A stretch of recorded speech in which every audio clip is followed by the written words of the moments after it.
Our top story, a group of animal rights activists in Durban have joined protesters around the world to call for an end to the Chinese Yulin Dog Meat Festival. It's believed that up to 1,000 dogs are slaughtered under inhumane conditions during the 5-day festival.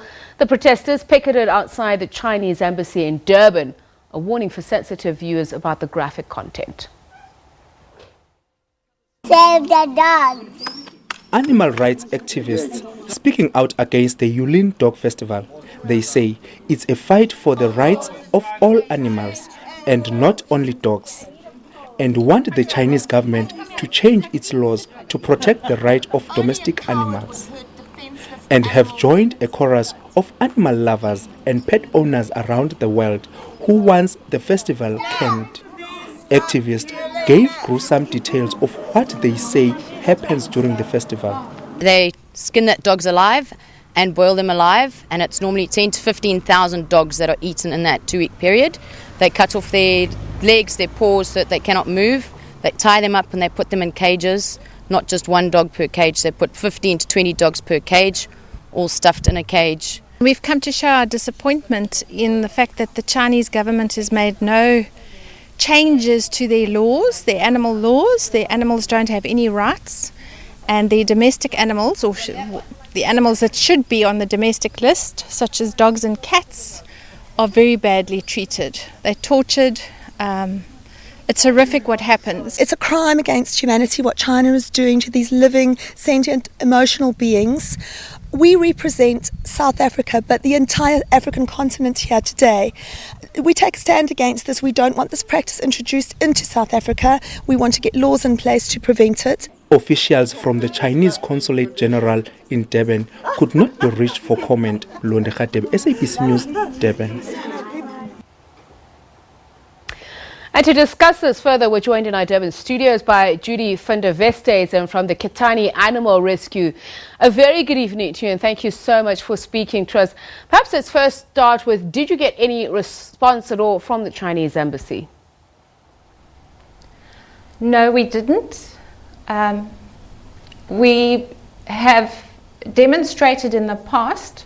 This is probably the third year that we have demonstrated, and we've requested that they actually join us and accept our message, but they've never seen fit to do that. And that includes today as well?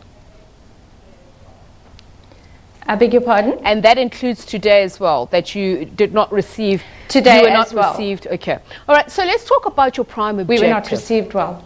Let's talk about your prime objective. Is it to the practice or the conditions under which the dogs are slaughtered? I think that's the main problem.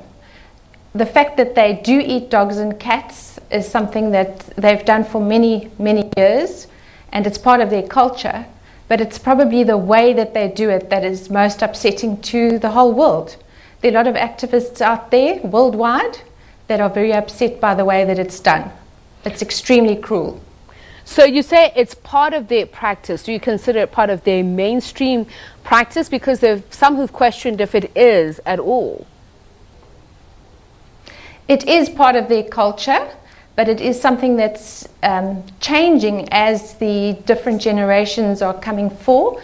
I think the younger generations are doing less and less of the eating of dogs and cats, but it's a very slow process, and it's something that we need to hurry along. Help it along, because it's totally unacceptable. It's a crime against humanity.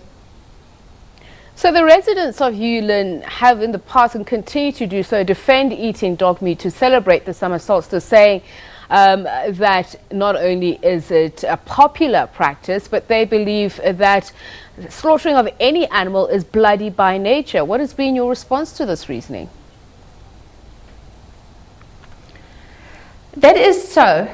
But dogs and cats are domestic animals. They shouldn't be on the livestock list, and they should definitely not be treated the way they are.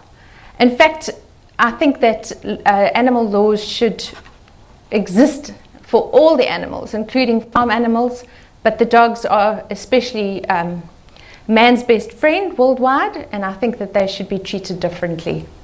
But as you said, and this is not to defend the practice, but by your own admission, you say that it is a popular custom as than it is practice. So how are you asking them to move away from their own custom just because you don't believe in it or like it?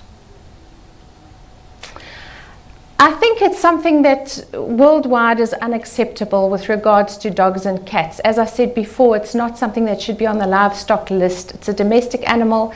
It's man's best friend. They're extremely intelligent animals. They're trainable. They're useful to humans in general.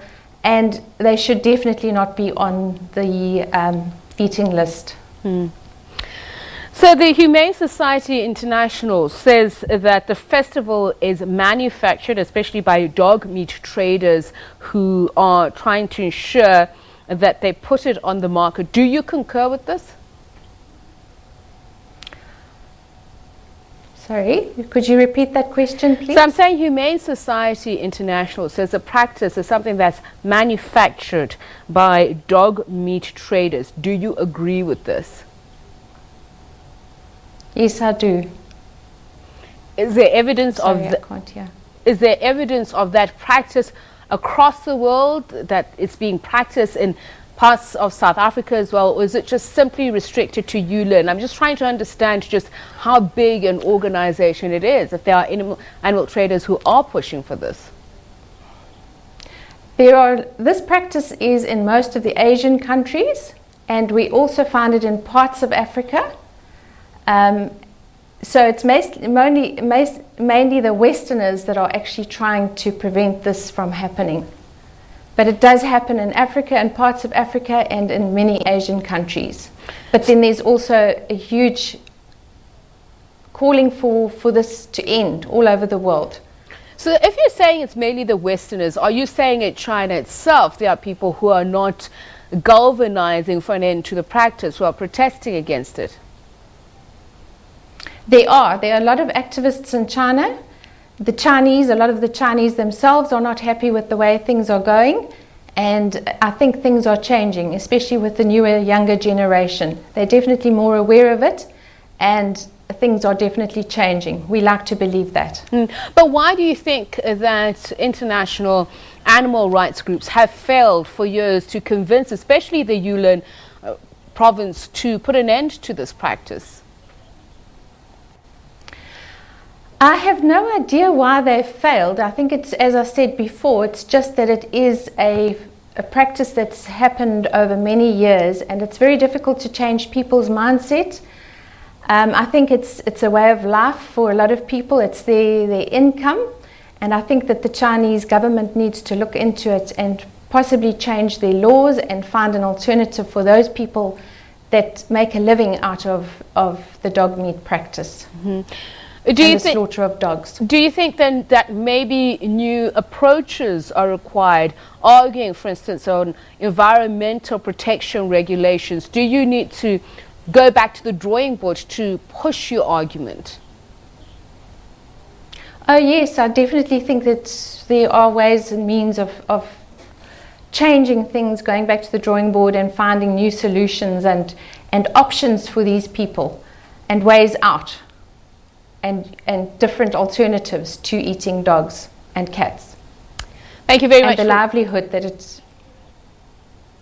Okay. Thank you. All right. Thank you very much. Judy Westhuizen from Ketani Animal Rescue in our Durban studio.